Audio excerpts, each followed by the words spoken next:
Good day, good people. It's AT Malone, the first of my name because the second is already here. If you haven't already, please like, share, subscribe. Hit that notification bell for more videos from your boy. Now, this is another impromptu Tuesday content because I am recording it on Monday. Today is Monday. And the reason why I'm recording it on Monday is because I am getting my entire AC unit replaced tomorrow. So I'm going to have to talk to HVAC people. It's probably going to be loud and I'm not going to have the time to sit down and focus on knocking out this video. And quick little story, man. I bought this house right before the shutdown during the pandemic. And I knew I had an old AC system because it was installed in 2005. That's 20 years ago.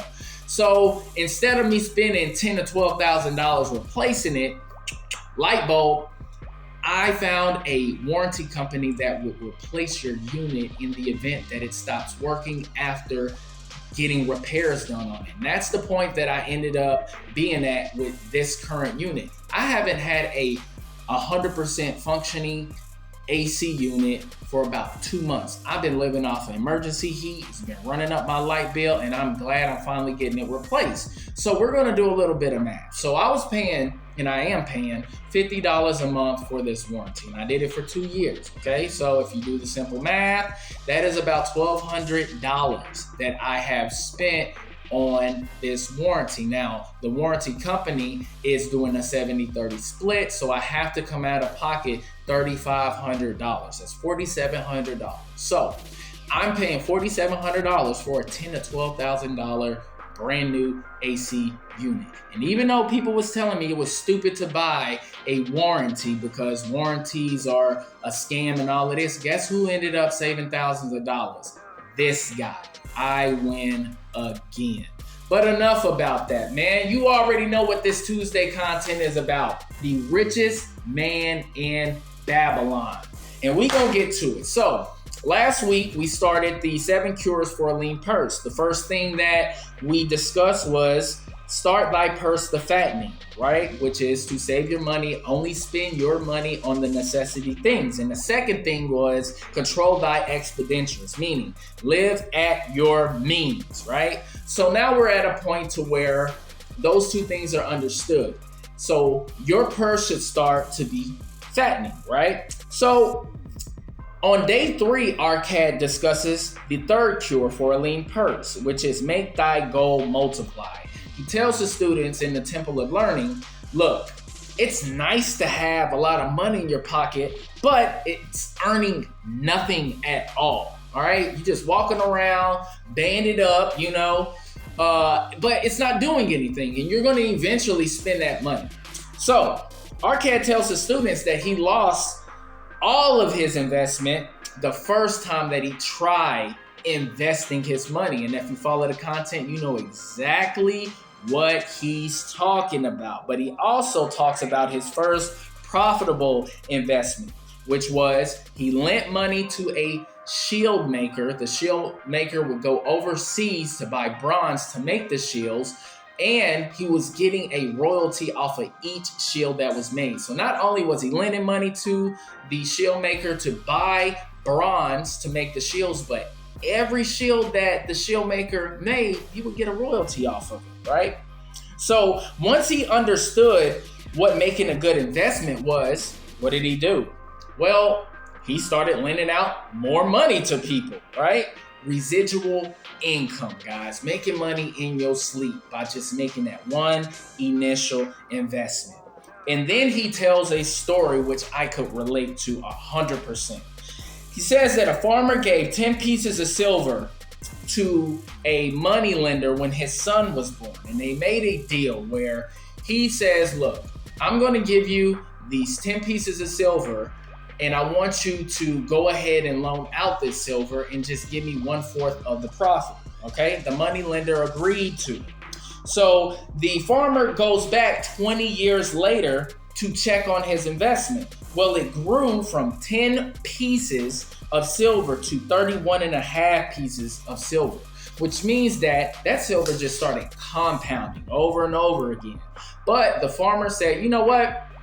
My son don't even need this money. So just keep it in there and continue to invest it, right? So when the son became 50 and, his dad is dead by then, right? He goes to the money lender to cash out. And guess how much that 10 pieces of silver end up increasing to? 167 pieces of silver, multiplied almost 17 times over. And I can relate to this because when my son was born, I took out $1,000 out of each one of my income tax returns and I put it up in a high yield savings account for him. And when I tell you, and I just did it today because I just got my return, but that thing is just multiplying over and over and over and over again, because my goal is to make sure, because I already know he's going to get a scholarship, but in the event that he doesn't, that you won't have to worry about paying for college. It's going to be taken care of. And even if he does get a scholarship, well, hey, you have your spending money that you need, because I really do not want him to work while he's in college. I want him to be 100% focused and dialed into his education, getting his degree so he can hurry up and graduate and start living his best life, okay?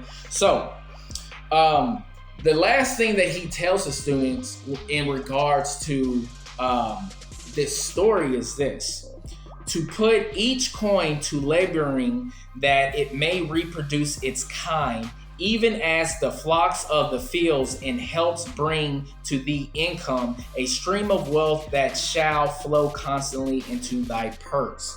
Meaning this, man, let your investments compound.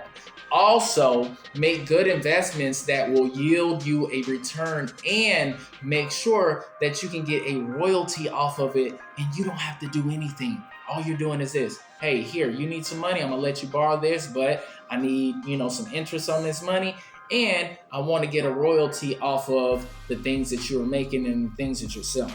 All right, so let's go into the fourth cure. So the fourth cure is guard thy treasures from loss, okay? So Arcad tells the class, listen, you must secure small amounts of coins and to protect them, all right? How can the gods entrust you if you can't even protect the small amounts of gold that you already have? It's kind of like this, man. You know, the people that win the lottery, they say the majority of the people that win the lottery go broke. Why? Because they did not understand the importance of saving and investing their money. So they just fuck it off. They get millions of dollars and then they just blow all of it because they weren't even able to save a little amount of money that they were already earning. Okay? So that's what he meant by that. So, and he also says, look, everyone gets tempted to invest large amounts in order to get a huge return, but is the risk worth the reward? And I know we all been there. I've been there. I've been rug pulled plenty of times investing in crypto, because I would invest into some cryptocurrency. It would shoot up and I'm like, cool. Let's see how far, I can generate this profit, and then go to zero, man. So, he tells the students this: study carefully to make sure it's a safe investment, all right? And also, before you loan out your money, make sure that they can repay you and have a good reputation of doing good business, repaying you, making good investments with the money that you're lending out, okay? So then he reverts back to talking about the first investment that he placed where he lost all of his money. And as you know, he lent money over to a brick maker to buy jewels so they could sell them to the people in Babylon, and he got finessed. He got sold some broken glass and lost that money.